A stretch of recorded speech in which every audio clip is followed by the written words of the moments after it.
સાહેબની જન્મદિવસ નિમિત્તે દેશભરમાં ગુડ ગવર્નન્સ ડે બનાવવાનો જે એમને નિર્ણય લીધો છે, આ નિર્ણયથી અટલ બિહારી વાજપેયીજીના વિચારો, એમનું વિઝન એ લોકો સુધી પહોંચે છે.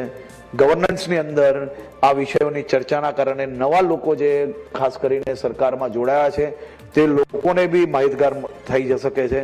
આ ગુડ ગવર્નન્સ ડેની આપ સૌ લોકોને ખૂબ ખૂબ શુભકામનાઓ.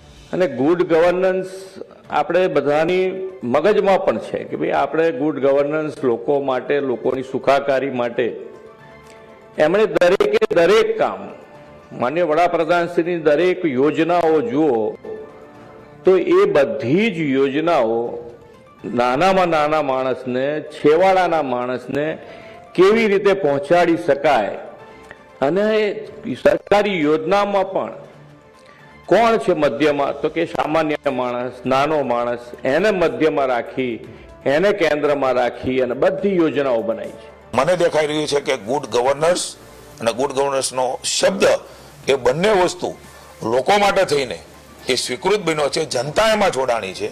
અનેક કાર્યક્રમોના દ્વારા એક ડિસ્ટન્સ એડમિનિસ્ટ્રેશન અને જનતાનું ઘટ્યું છે.